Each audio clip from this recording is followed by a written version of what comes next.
지금 마음을 정돈하시고 10월 11일 주일 예배 주 앞에 올려드립니다.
할렐루야. 그의 성소에서 하나님을 찬양하며 그의 권능의 궁창에서 그를 찬양할지어다. 그의 능하신 행동을 찬양하며 그의 지극히 위대하심을 따라 찬양할지어다. 아멘. 할렐루야. 이 시간 우리의 마음과 뜻과 정성을 다하여 하나님 앞에 찬양 올려드리겠습니다.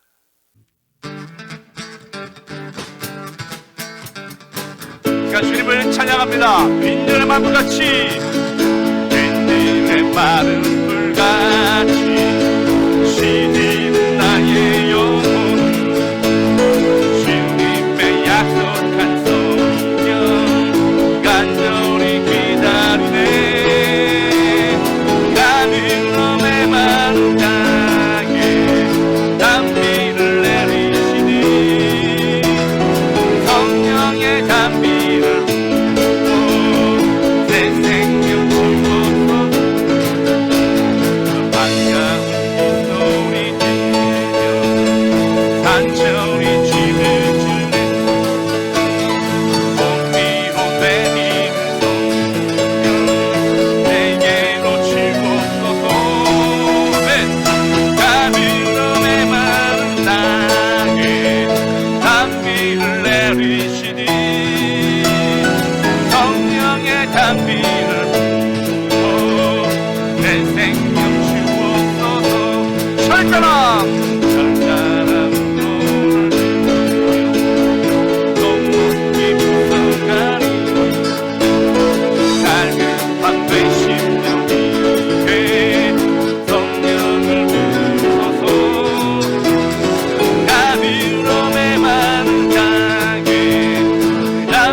가물함의 마른 땅에,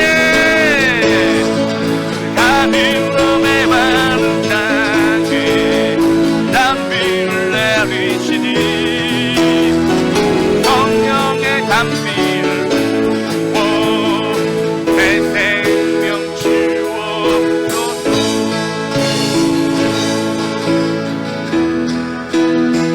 주님의 높고 위대하심이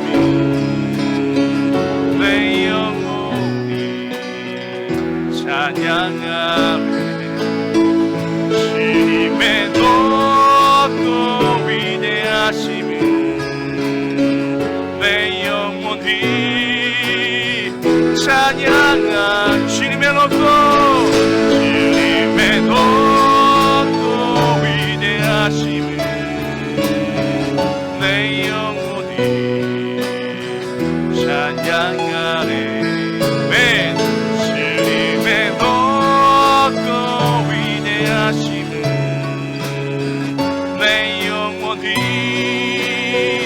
번 더 마음을 다하여 찬양합니다.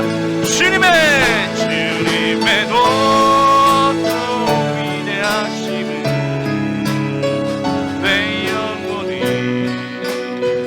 찬양하네. 주님의 높고 위대하심을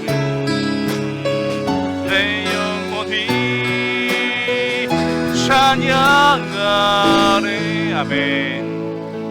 자, 마음을 정돈하시고 주님의 높고 위대하심을 찬양합니다. 우리 귀한 예배를 통하여 주 앞에 온전히 나가기를 원합니다. 마음과 뜻과 정성을 다하여 온전히 올려지는 예배가 되기를 원합니다. 하나님 이 예배를 받아 주옵소서. 함께 주 앞에 기도합니다.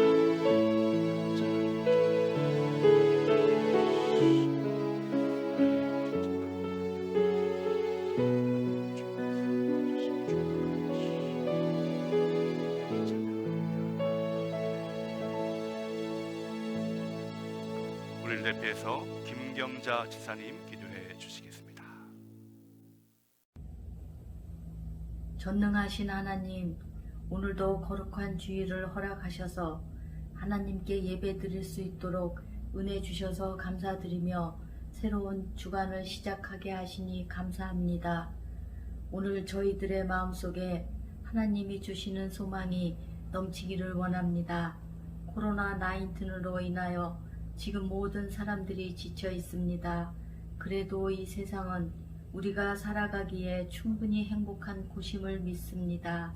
오늘도 주께서 저희에게 주시는 놀라운 은총을 사모하면서 어떤 시련과 고난이 닥쳐와도 넉넉히 이겨낼 수 있는 마음을 허락해 주실 줄로 믿습니다. 코로나로 인해 힘들어진 현실을 믿음으로 이겨내게 하시고 가정에 머물면서 가족들과 사랑을 나누며 행복을 찾게 하시니 감사합니다.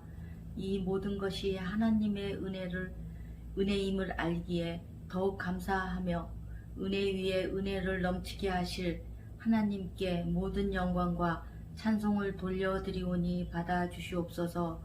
이번 주간에도 믿음과 기도로 살게 하시고 또한 거룩한 삶을 살아 하나님을 기쁘게 하고 하나님이 원하시는 삶을 온전히 살아가게 하실 줄로 믿습니다.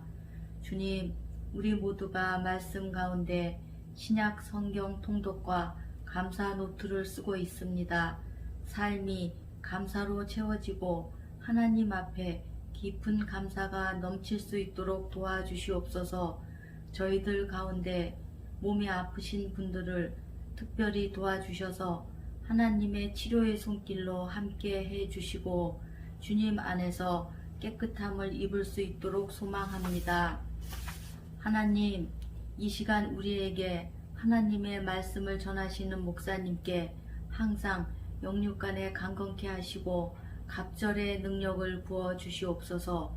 주님, 저희들이 살아가는 동안 사랑의 열매를 잘 맺도록 노력하고 또한 하나님의 제자로 살아갈 수 있도록 도와주시고 매사에 감사하는 마음도 가질 수 있도록 도와주시옵소서. 오늘 하루도 주님 안에 거하며 주님의 뜻대로 살게 하옵시고 하나님의 임재를 경험하는 귀하고 복된 날 되길 원하며 주 예수님의 이름으로 감사하며 기도드립니다. 아멘.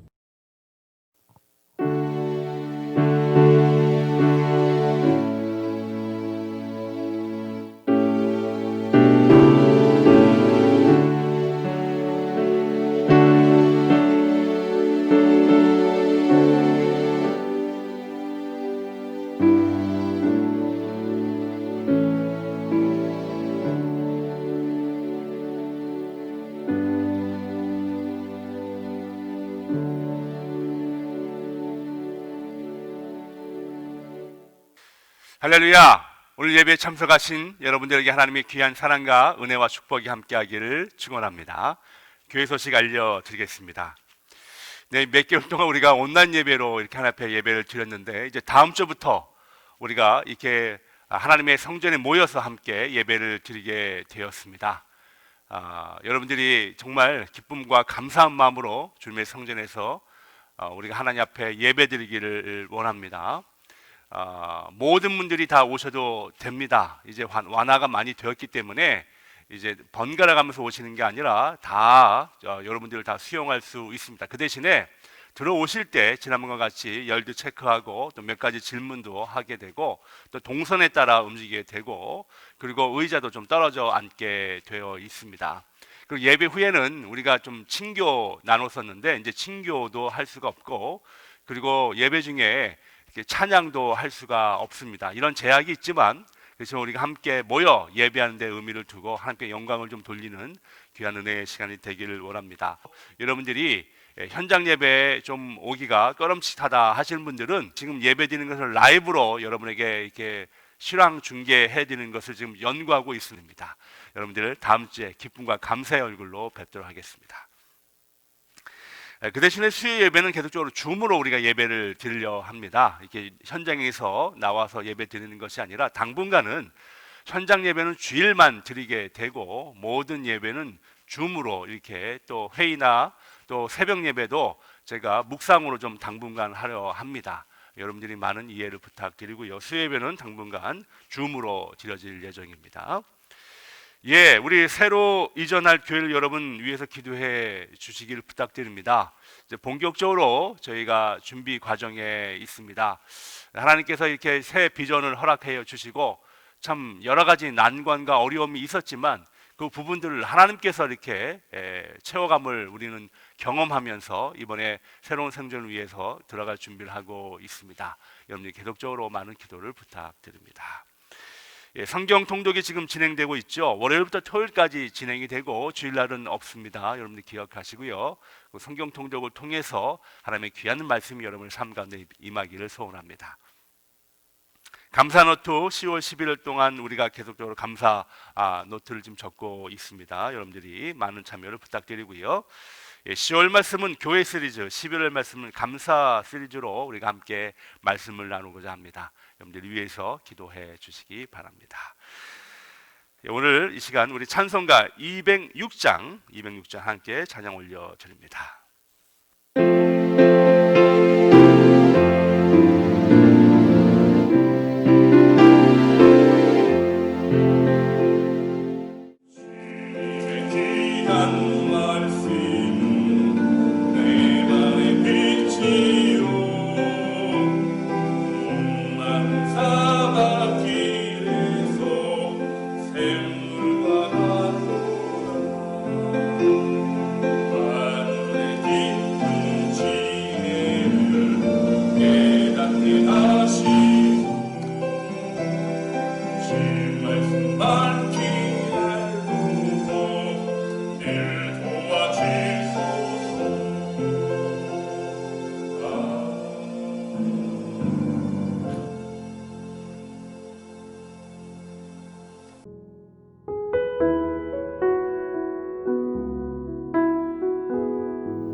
오늘 우리에게 주시는 하나님의 말씀은 사도행전 1장 6절에서 8절까지입니다.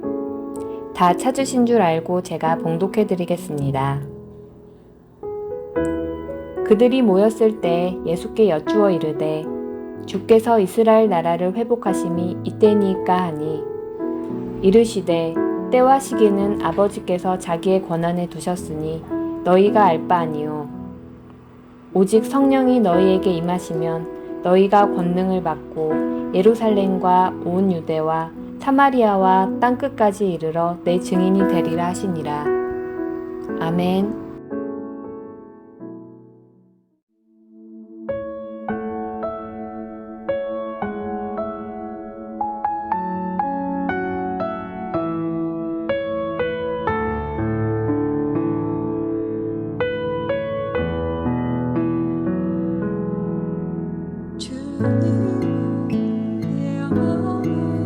아픔 알아주시는 지나가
귀한 찬양 감사드립니다. 잠깐 기도하겠습니다.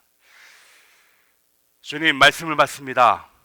오늘 이 말씀이 우리의 삶에 영의 귀한 양식이 되게 하시고 힘들고 어려운 이 세상에서 이겨나갈 수 있는 승리의 원동력이 될 수 있도록 축복하여 주옵소서.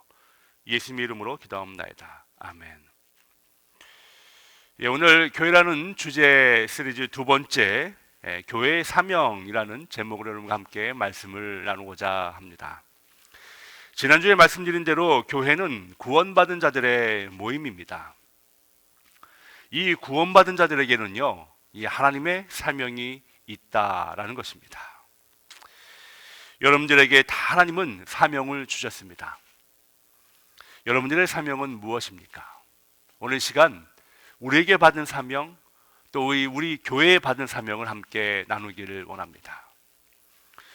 지금부터 약 한 2000년 전에 이탈리아 남부에 이 폼페이라는 도시가 있는데, 이 도시의 옆에 보면 비수비오라는 큰 이 산이 있습니다. 근데 이 산은 활화산이었기 때문에 어느 날 이 화산에서 화산이 폭발이 된 겁니다. 그래서 도시 전체가 폐허가 되었습니다. 수많은 사람들이 이 재앙으로 목숨을 잃게 되었습니다. 오랜 시간이 지난 후에 이제 사람들에 의해서 그 지역에 남아있는 이 화석이 발견돼서 화석을 보니까 이 사람들과 짐승들의 모습이 참혹하게 이 화석으로 남겨져 있었습니다. 그때 당시에 참혹한 상황을 짐작할 수 있었다라는 거예요. 그런데 유독 한 화석이 사람들의 눈에 이렇게 띄게 되었습니다. 그 화석은요, 이 한 병사의 화석이었습니다. 모든 이 화석들은 대부분 이 죽음을 두려워하여 부둥켜 안고 떨면서 죽어가는 그 모습들이 화석으로 이렇게 발견됐는데, 이 병사는요, 죽어가면서까지 꿋꿋이 창을 들고 그 자리를 지킨 화석이었습니다. 말씀드린 대로 모든 사람들이 혼비백산하여 다 도망가는 동안에도 그 병사는 꿋꿋이 자리를 지켰다라는 것입니다. 그것이 그의 사명이었습니다. 죽음을 두려워하지 않고 그 자리를 지킨 거예요. 그리고 화산재가 뒤섞인 유황가스에 질식되어 서서히 죽어감에도 불구하고 그는 죽음을 맞이하면서도 끝까지 창을 들고 그 자리를 지켰다. 그렇게 그의 죽음을 기리고자 지금도 나폴리의 마르보니코라는 박물관에는 그의 바로 투구와 창과 이 가슴바지 등이 전시가 되어 있습니다. 한 일반 병사도 죽음을 맞이하면서까지 그 자리를 꿋꿋이 지킨 사명감에 있었다면, 우리는 예수 그리스도를 나의 구주로 고백하는 우리들은 어떤 사명감을 가지고 살고 있느냐라는 것입니다. 사랑하는 성도 여러분, 하나님은 우리에게 분명한 사명을 주셨다는 것을 기억하시기 바랍니다.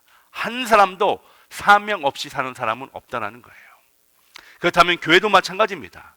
교회에도 사명이 있습니다. 사명 없는 교회는 죽은 교회이며 교회 역할을 하지 못하는 교회입니다. 그래서요, 우리 베다니 교회 사명의 그 분명한 목적 의식을 가지고 신앙생활을 해야 합니다. 그냥 여러분 교회 나오시면 안 돼요. 그건 죽은 교회입니다.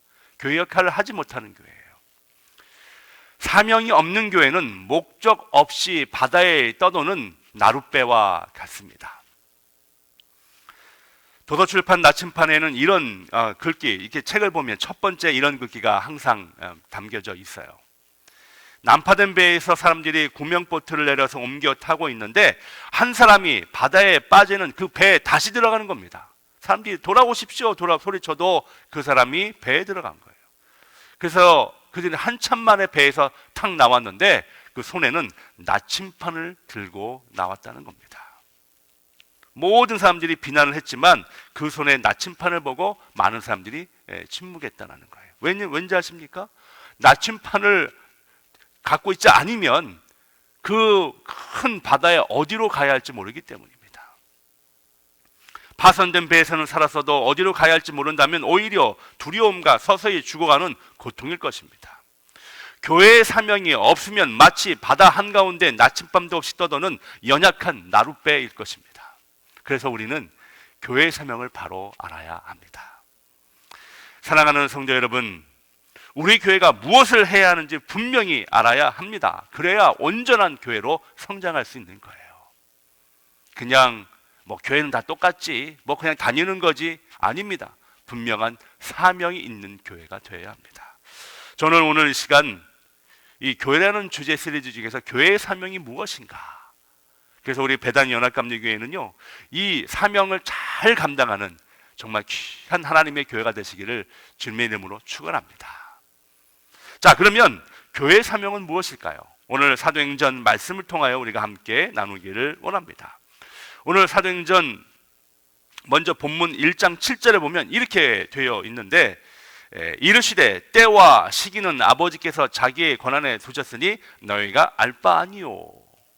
첫 번째, 교회의 사명은 하나님의 일과 우리의 일을 구분하는 것부터 시작해야 합니다.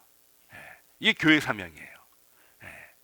그래서 제가 지금 봉독해 드린 사도행전 1장 7절에 이르시되 때와 시기는 아버지께서 자기의 권한에 두셨으니 너희가 알 바 아니요. 주님께서 분명하게 선을 그어 주시죠. 선을 그어 주십니다.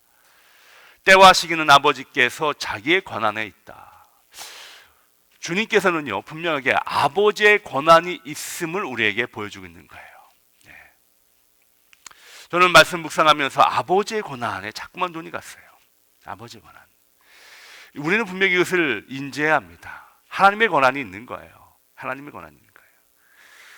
만약 우리가 이 하나님의 권한을 우리의 의미대로 침범하면 그때부터 우리는 죄를 짓게 됩니다. 그래서 첫 번째 교회의 사명은요, 먼저 뭐냐면 어떤 일을 하기 전에 이것이 하나님의 일인가, 하나님의 권한인가, 아니면 이것이 인간의 욕심인가를 분명하게 구분할 수 있는 안목이 있어야 됩니다.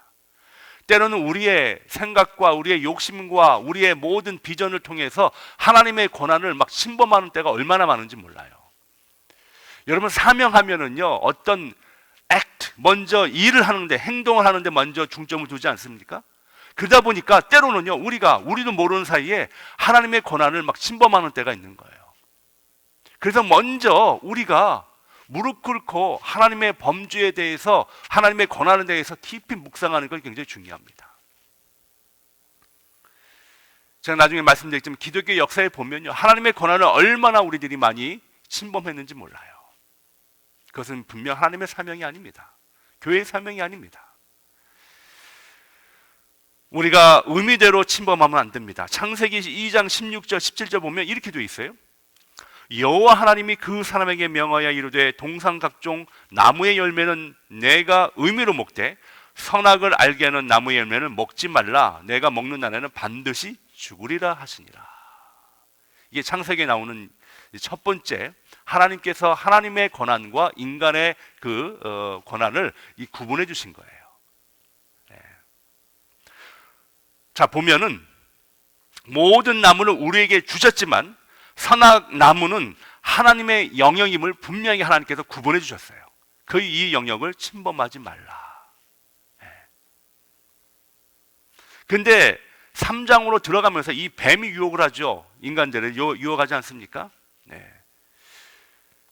그러면 어떠한 유혹으로 그들이 넘어가냐? 5절 보니까 너희가 그것을 먹는 날에는 너희 눈이 밝아져 하나님같이 되어 선악을 알 줄 하나님이 아심이니라. 여기서 우리가 주목해야 할 구절이 뭔지 아세요? 하나님같이입니다. 하나님같이. 너희가 하나님같이. 이게요, 하나님의 권한이에요. 하나님만이 할 수 있는, 하나님만의 능력이 선포되어 있는, 인간이 결코 들어가야 할 부분이 아닌 하나님같이라는 하나님의 권한에 뱀이 지금 그걸 유혹하고 있는 거예요. 하나님같이. 근데요, 하나님께서 분명히 이 선을 그어 주셨는데 그 선을 우리가 마음대로 침범하는 거예요. 여자가 이 뱀의 유혹을 듣고요, 하나님같이라는 이야기를 듣고 다시 선악과를 보니까 이 선악과가 달리 보이는 겁니다. 어떻게 보이는지 아세요? 3장 6절에 보니까 먹음직스럽고 보암직스럽고 지혜롭게 할 만한 나무라 이렇게 보이는 거예요. 그전에는 그렇게 안 보였습니다. 왜? 이거는 당연히 하나님의 범주이기 때문에, 하나님의 권한이니까 나는 내 것만 열심히, 내 나무, 이 많은 나에 속해져 있는 나무의 열매들을 먹을 것이다라고 해서 전혀 그 관심이 없었어요. 근데 이 뱀이 하나님 가치라는 이 고난의 자꾸만 욕심을 우리 인간에게 주니까 이 나무가 달리 보이는 겁니다. 그리고 뭐예요? 죄를 짓지 않습니까? 죄를 짓잖아요. 하나님의 범주여서 감히 상상을 못했는데 어느 순간 다시 보니까 우리가 하나님의 고난에 관심을 갖게 되는 거예요. 관심을 갖고 욕심이 보이니까 죄를 짓게 된다는 겁니다. 근데 이것으로 끝나지 않습니다. 자꾸만 사탄은 이 하나님의 고난에 대해서 우리를 자꾸만 유혹시켜요. 창세기 4장 보니까 3장에서 이제 얼마 끝나지 않은 4장 보니까 가인과 아벨이 나오죠. 아담과 하와의 자녀들입니다. 그들은 그들의 방법대로 하나님 앞에 제물을 드리게 되죠. 창세기 4장 4절과 5절에 걸쳐 있는 본문에 보니까 이렇게 되어 있습니다. 여호와께서 아벨과 그의 제물을 받으셨으나 가인과 그의 제물은 받지 아니하신지라 가인은 몹시 분하여 안색이 변하니라고 되어 있습니다. 여기서 우리가 주목해야 할 것은요, 제물을 받고 안 받고는 누구의 권한이에요? 하나님의 권한이에요. 우리가 마음대로 할 수 없는 거예요. 우리는 그것을 그냥 그저 인정하면 됩니다. 안 받으셨다? 그러면 하나님, 다음번에 제가 최선을 다해서 하나님 앞에 드리겠습니다. 하나님, 저를 용서하여 주옵소서. 하나님 권한을 그냥 인정하면 되는 겁니다. 그런데 가인은 어떻게 해요? 몹시 분하여 안색이 변했다라는 얘기는 뭡니까? 그걸 인정하지 않겠다는 거예요. 하나님의 권한을 인정하지 않고 하나님의 그 속해 있는 부분을 나는 인정할 수 없어라는 거예요. 왜 내 걸 받지 아니하시지? 이건 분명히 잘못된 거야. 하나님이 실수한 거야. 라고요. 하나님의 권한을 인정하지 않는 거예요. 그때 뭐예요? 죄가 들어오는 겁니다.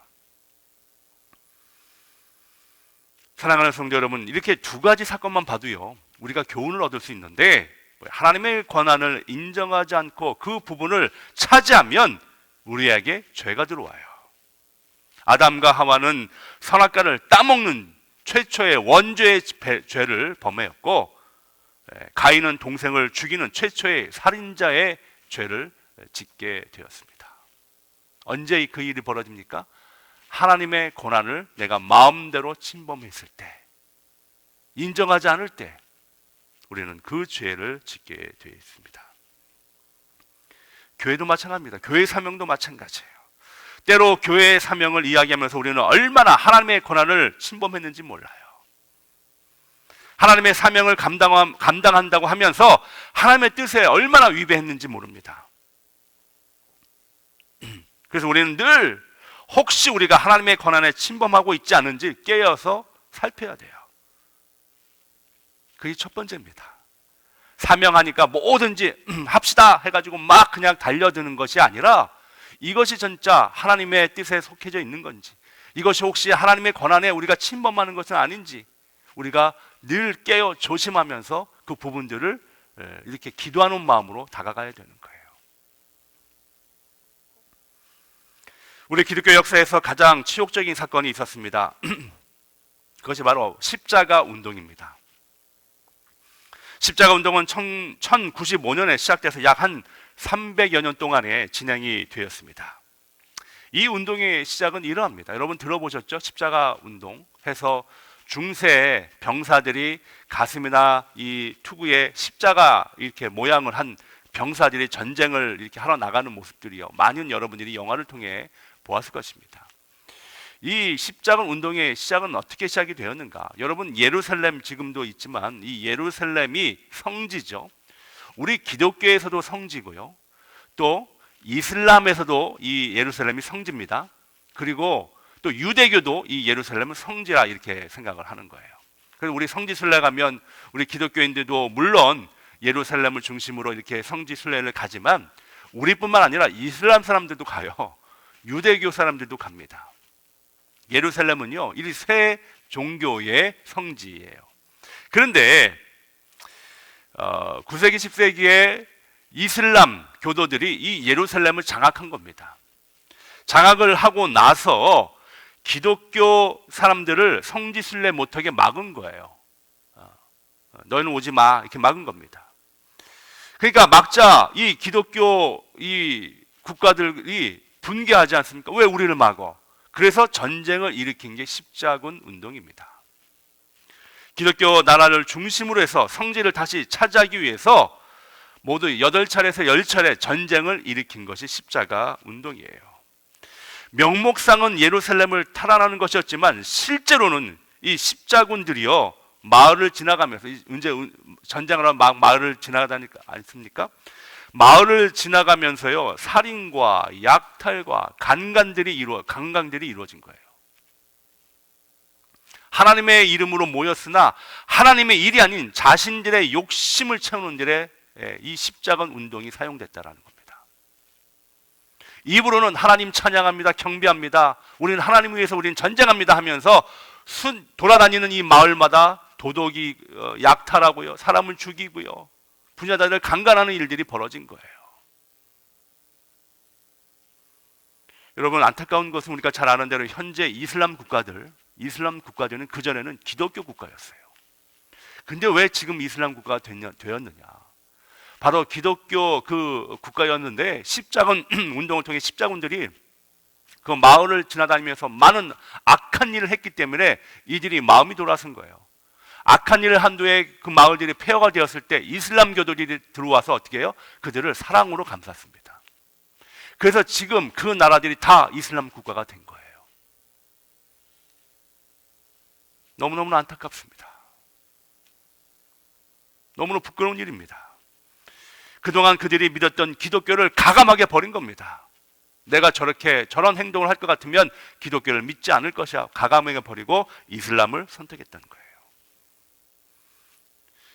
사랑하는 성도 여러분, 하나님은요 우리가 죽고 남들이 사는 십자가의 길을 가기를 원했지만 우리는 우리가 살고 남을 죽이는 십자군의 길을 간 거예요. 십자가의 길은 하나님의 길이지만 십자군의 길은 죄악된 인간의 길이었다는 겁니다. 내용은 비슷한 것 같지만 결과는 완전히 다릅니다. 하나님의 이름을 가지고요 얼마나 많은 사람을 죽이고 나쁜 일을 많이 했는지 몰라요. 이것은 뭐예요? 하나님의 권한을 침범한 거예요. 하나님의 이름을 욕되게 한 것입니다. 그러면서 사명을 다했다고, 그러면서 우리는 하나님께 영광 돌린다고, 여러분 그것은 죄입니다. 그래서 우리는요 진정한 사명에 대해서 깨달아야 돼요. 진정한 하나님의 그 뜻을 우리는 분별할 줄 알아야 돼요. 분별할 줄 알아야 돼요. 아, 나는 선교했어, 나는 어디 다녀왔어 하면서 혹 그것 때문에 하나님의 권한을 침범하여 하나님의 이름을 땅에 떨어뜨리지 않는지 우리는 늘 조심해야 돼요. 우리 한국 기독교가 한참 이렇게 부흥할 때요 너무 많은 또 잘못들을 했습니다. 중국이 왜 선교 문을 닫았는지 아세요? 중국이 처음 선교의 문이 열렸을 때 한국에서 기독교인들이 가가 너무 많은 우월주의로 말이에요. 기독교만 우월주의로 해가지고 너무 많이 거기서 잘못을 많이 했기 때문에 중국이 문을 닫은 거예요. 맨 처음에 중국이 문을 열었다가. 그래서 우리는 늘 겸손하게 하나님의 뜻을 분별할 수 있어요. 하나님의 권한에 침범하지 않도록 늘 겸손한 마음으로 주님 앞에 다가서야 돼요.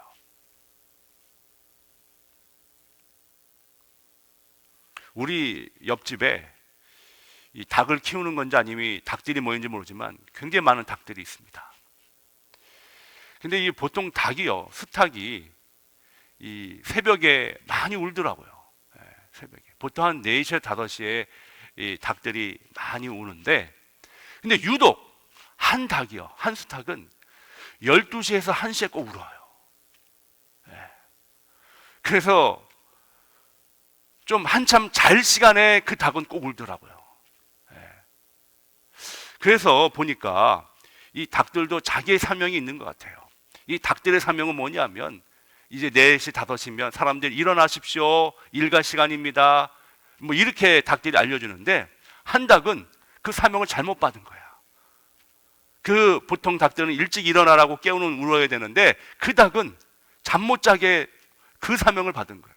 저는요 매일 울려오는 12시부터 1시 사이에 울려오는 그 닭을 한번 보고 싶어요. 껌껌해서 내가 못 보지만, 야, 쟤는 어떻게 저런 사명을 받았나. 매일 웁니다, 매일. 그래서 제가요, 1시 넘으면 꼭 잠이 드는 경우가 참 많아요. 좀 잘만 올만 하면은 영락 없이 12시부터 1시까지 울어요. 그것도 꼭 우리 집 옆에서. 우리 집 옆에서 울어요. 사명을 잘못 받은 거죠. 우리도요, 마찬가지입니다. 하나님께서 사명을 주셨는데 잘못 받은 사명이 있으면 얼마나 이것이 어려운 일이고 이게 참 얼마나 부끄러운 일이에요.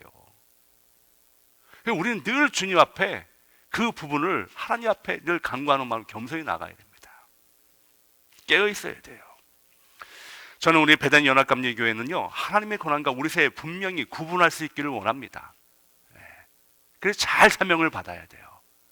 하나님이 원하는 것을 일할 수 있는 잘 사명을 받아야 돼요. 때로는 우리가 마음대로 하나님의 권한을 침범하지 않도록 늘 기도해야 합니다. 다시 한번 말씀드립니다. 하나님의 권한을 침범하는 순간 우리는 죄악에 서게 되는 거예요. 우리의 입술에서 아무리 하나님에 대한 단어가 1000번 만번 흘러나올지라도 우리는 죄악에 서 있다는 걸 기억하십시오. 그것이 첫 번째입니다. 그것이 첫 번째예요. 하나님의 권한이 너희가 알 바 아니오. 이게 뭐예요? 우리 일만 하라는 거예요. 우리 일만. 경솔하지 마십시오. 조금 교회가 부흥되고 조금 내가 하나님의 말씀과 이런 능력을 했다고 경솔하지 마십시오. 우리는 늘 주님 앞에 무릎 꿇고 늘 죄인됨을 고백하며 우리 하나님의 주어진 우리의 사명을 감당하면 됩니다. 그것이 첫 번째예요. 두 번째, 교회 사명은 세상의 증인이 되어야 합니다. 이것이 우리가 받은 사명입니다. 오늘 본문 1장 8절 보니까 우리가 잘 아는 말씀이에요. 오직 성령이 너희에게 임하시면 너희가 권능을 받고 예루살렘과 온 유대와 사마리아와 땅끝까지 이르러 내 증인이 되리라 하시니라. 이것이 우리가 받은 사명이요, 우리 교회가 받은 사명입니다. 이것만 하면 되는 거예요. 여기에 교회의 사명이 담겨져 있습니다. 우리는요, 다른 일에 치중하면 안 돼요. 교회의 사명은 주님의 증인이 되는 겁니다. 주님의 증인이 되는 거예요. 여기에 우리는 초점을 가져야 돼요. 포커스를 가져야 돼요. 증인의 역할은 본 그대로를 거짓 없이 전하는 게 증인이죠. 위증하면 안 되잖아요. 거짓하면 안 되잖아요. 그냥 있는 거 그대로 전하면 돼요. 이것이 바로 증인입니다. 교회도 마찬가지입니다. 우리 교회의 사명은 우리가 본 대로, 느낀 대로, 경험한 대로 하나님의 그 사랑을 증거하면 되는 거예요. 이것이 교회의 사명이에요. 근데 어디다가 증거합니까? 오늘 본문 보니까 주님께서 분명히 구체적인 어디다가 너희가 내 증인이 되라고 말씀해 주시죠. 예루살렘, 유대, 사마리아, 땅끝, 거기서 나의 증인이 되라 말씀하세요. 저는 말씀을 계속 묵상하면서 그럼 예루살렘은 어디고, 유다는 어디고, 사마리아는 어디고, 땅끝은 어디인가? 물론 이게 지역적인 그 부분, 진짜 예루살렘이 될 수 있고 유다가 될 수 있고 사마리아 될 수 있지만 그런 지역적인 것보다 영적인 해석이 필요한 것 같아요. 말씀을 제가 묵상하면서 이 부분들이 참 마음에 와닿았습니다. 그럼 어디서 우리가 증인이 돼야 교회 사명을 감당할 수 있는가? 첫 번째 뭐예요? 예루살렘입니다.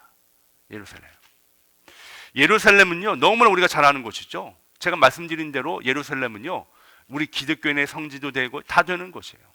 지금으로 보면 이 예루살렘을 뭐라고 표현하느냐? 교회, 이렇게 표현하고 있습니다.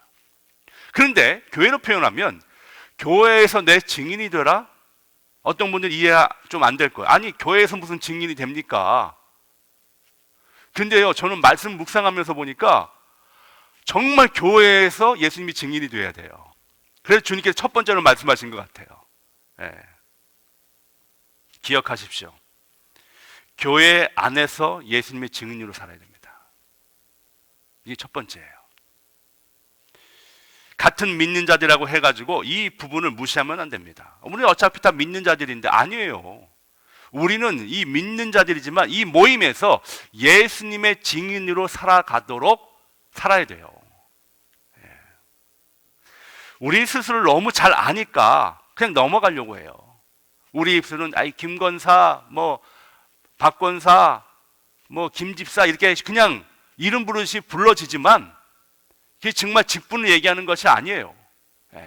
우린 너무 서로 편하다 보니까 예수님의 증인으로 살기를 이렇게 익숙해지지 않은 거예요. 이게 무슨 말인지 아십니까? 여러분, 우리는요 스스로들이 예수님의 증인으로 살도록 노력하지 않아요. 왜? 너무 익숙해져서. 막 넘어가 이런 식으로. 특별하게 이민 생활을 하다 보니까요 외롭고 또 그러다 보니까 그런 게 굉장히 많은 거죠. 저는 이해합니다. 이해해요. 그래서 교인들이 서로 친구처럼 지내는 경우가 참 많습니다. 이해합니다. 그런데 그러다 보니까요 어떤 일이 벌어지냐면 교회가 이 세상의 한 부분이 교회로 그냥 흘러 들어와서 이것이 자연스럽게 익숙해져 있는 거예요. 세상의 친구들이 모인 것처럼 말이에요. 세상의 관심과 세상에 이야기하는 그 모든 것들이 교회 안에서도 그대로 그냥 이렇게 이루어지는 거예요. 그러니까 우리가 교회 안에서만 모였을 뿐이지 우리의 모임이 진정 예수 그리스도의 제자의 모임인지 아니면 세상에서의 모임이 그냥 여기 와서 익스텐션 그냥 여기서 이루어지는 건지 우리 구분 안 될 때가 참 많아요.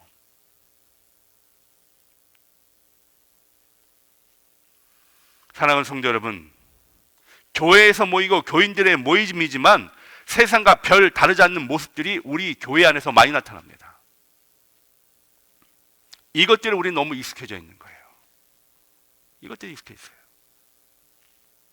우리 모임에서 예수님의 증인이 돼서 어떻게 하면 영적인 삶을 우리가 살아갈까 이런 이야기보다는 세상적인 관심과 이야기들이 너무 많이 우리 교회 안에서 나오고 있는 거예요. 그래서 주님께서 말씀하십니다. 예루살렘에서 내 증인이 되라. 교회에서 나의 증인으로 살아라는 얘기예요. 혈연과 지연과 학영과 또 같은 취미로 모여가지고 물론 좋습니다, 여러분. 그렇지만 이것이 다만 안 되는 거예요. 어떻게 하면 우리가 하나님 앞에 올바로 살까, 교회의 사명을 감당할까라는 이야기보다 세상적인 이야기로 너무너무 그것에 관심이 많고 그 이야기로만 중점이 된다면요, 그건 교회가 아니란 얘기예요.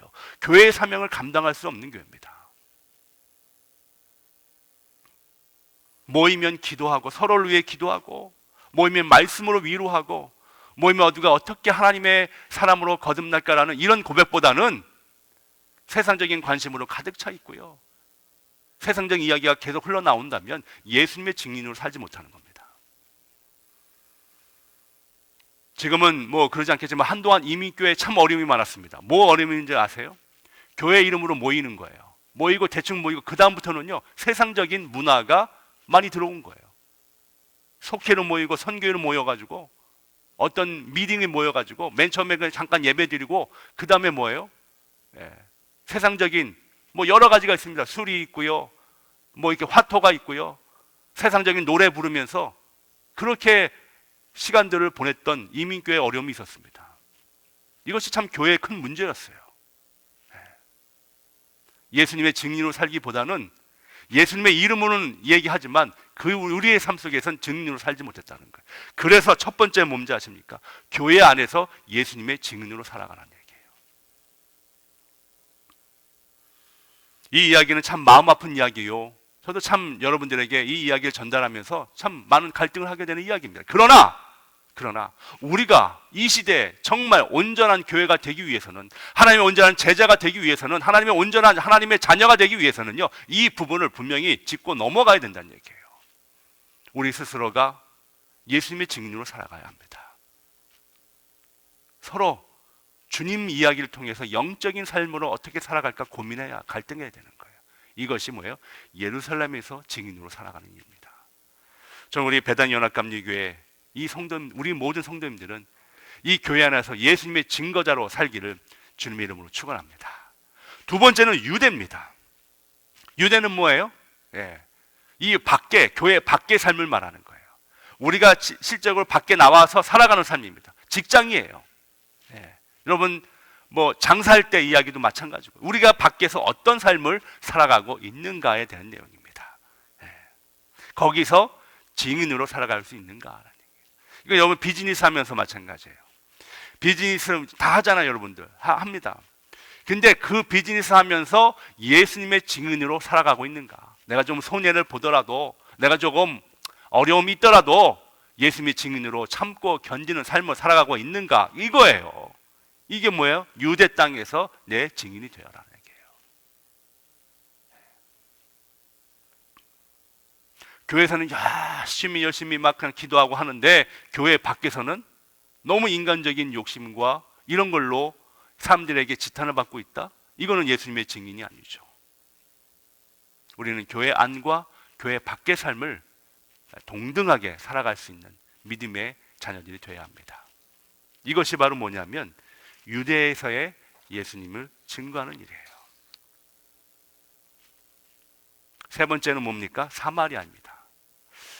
유대인들은 사마리아 사람들을 굉장히 멸시하고 경시했습니다. 같은 민족이라고 보지 않고 굉장히 혼혈 민족이라고 해서 그들을 굉장히 개처럼 여겼죠.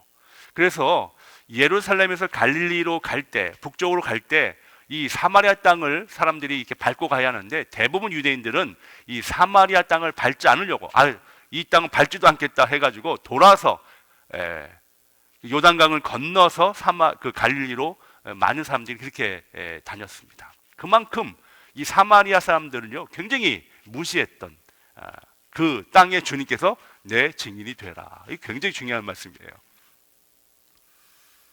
다시 말해서 나의 원수된 사람들, 내가 미워하는 사람들, 내가 정말 저 사람은 용서가 안 되라는 사람들, 그 사람들에게 뭐예요? 주님의 증인이 되라는 얘기예요. 여러분 감당하시겠습니까? 그러니까요, 이 예수님의 증인으로 사는 거 결코 쉽지 않아요. 결코 쉽지 않습니다. 교회에서 산다는 거 쉽지 않아요. 또 비즈니스 하면서 예수님의 증인이 되는 거 결코 쉽지 않습니다. 특별하게 뭐예요? 내가 정말 용서하지 못하는 사람 예수님의 증인으로 사는 거 어려워요. 근데 그걸 하라는 거예요. 그것이 뭐예요? 교회의 사명입니다. 마지막 네 번째는 땅끝입니다. 이것은 우리가 가야 할 선교 지역을 말합니다. 내가 모르는 사람, 나랑 전혀 관계없는 사람, 지금까지는 나랑 다 관계 있는 사람이죠. 근데 마지막은 전혀 나랑 관계없는 그곳까지 가서 복음을 전하라. 내 증인이 되어라. 힘들어도 가야 합니다. 멈추지 말아야 합니다. 계속적으로 이 일을 감당하라. 그러니까 우리 교회의 사명은요 이거예요.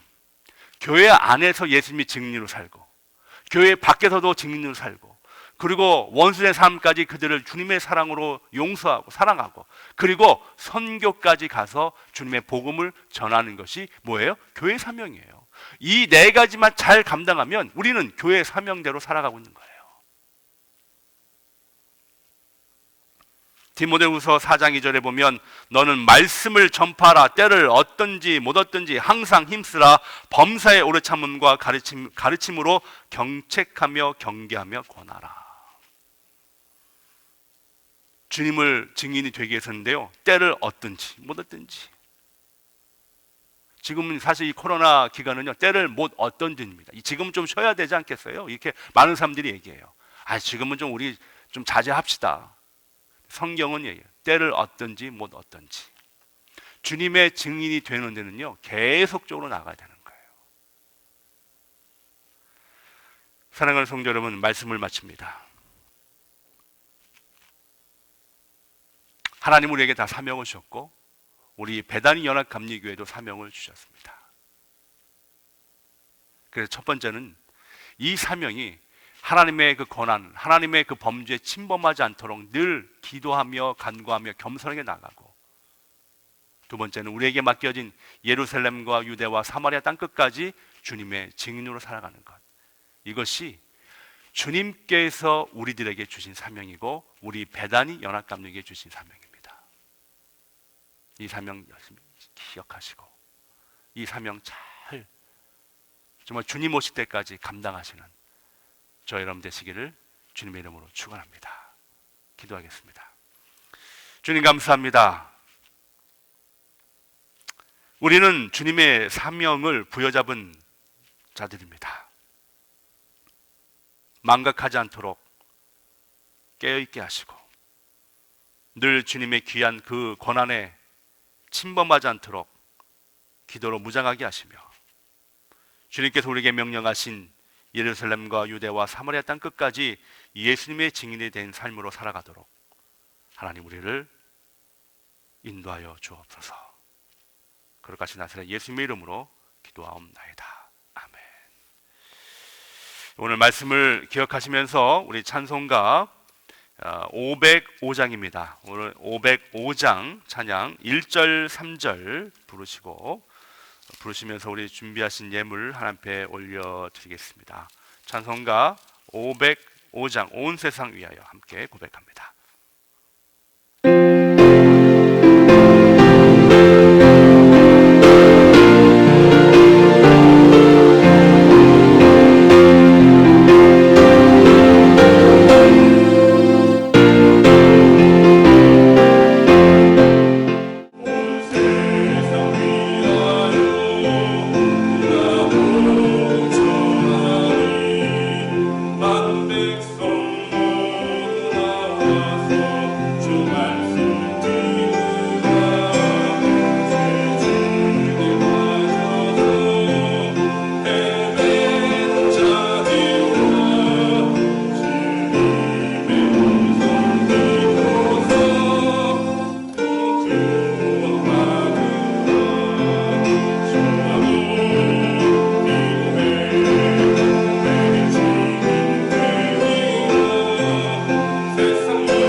전능하시고 거룩하신 하나님 아버지, 오늘 거룩한 주일을 맞아요 하나님의 성전에 비록 나오지 못하지만 각 처소에서 드려지는 귀한 예배를 통하여 하나님 앞에 온전히 영광 드려지기를 소원합니다. 이 예배를 통하여 주님의 이름만 높여지게 하나님 도와주시옵소서. 오늘 말씀과 찬양과 기도를 통하여 귀한 성도님들이 믿음 안에서 더욱 살기를 소원하며 이 어려운 시기를 믿음으로 견뎌내는 은혜를 허락하여 주옵소서. 이 어려운 시기에도 하나님의 성전에 나올 때 빈손 나오지 아니하며 귀한 물질을 주 앞에 올려 드리오니 이 예물이 쓰이는 곳곳마다 하나님의 나라가 건설되게 하시고 이 예물이 드린 손길 하나하나를 주님께서 기억하시고 주님의 귀한 천배만배의 축복으로 인도하여 주시옵소서. 드릴 때마다 하나님의 귀한 축복이 임할 줄 믿습니다. 하나님 함께하여 주시고 드리고 싶지만 여러 가지 상황상 드리지 못하는 하나님의 자녀들도 있으니까 그들도 하나님의 복을 주셔서 더욱더 드리고는 남은 귀한 은혜를 허락하여 주시옵소서. 이 모든 말씀 거룩하신 나사렛 예수님의 이름으로 축복하며 기도하옵나이다. 아멘. 할렐루야. 우리 마지막 찬양하시고 축도로 예배 마치게 될 텐데 다음 주에는 우리 현장에서 기쁨과 감사로 주 앞에 예배 드리기를 원합니다.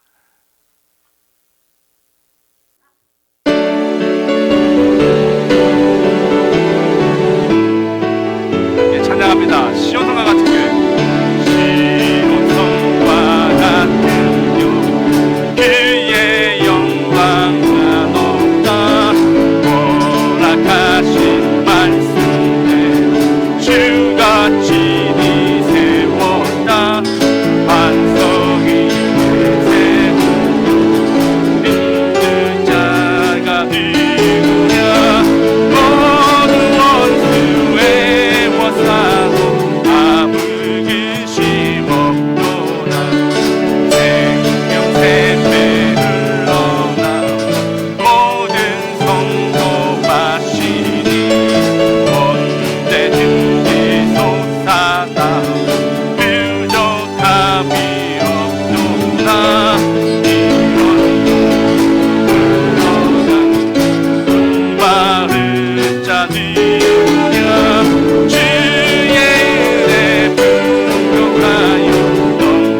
이제는 그 귀한 보혈을 우리에게 아낌없이 흘려주신 예수 그리스도의 은혜와 지극히 높으신 하나님의 사랑과 우리가 연약할 때마다 도우시는 성령님의 감동감과 교통하심이 이제 주님의 사명을 깨닫고 예루살렘과 유대와 사마리아 땅 끝까지 주님의 증인이 되기를 소원하는 하나님의 백성이 함께하길 거룩하신 성부, 성자, 성령의 이름으로 축원하옵나이다. 아멘.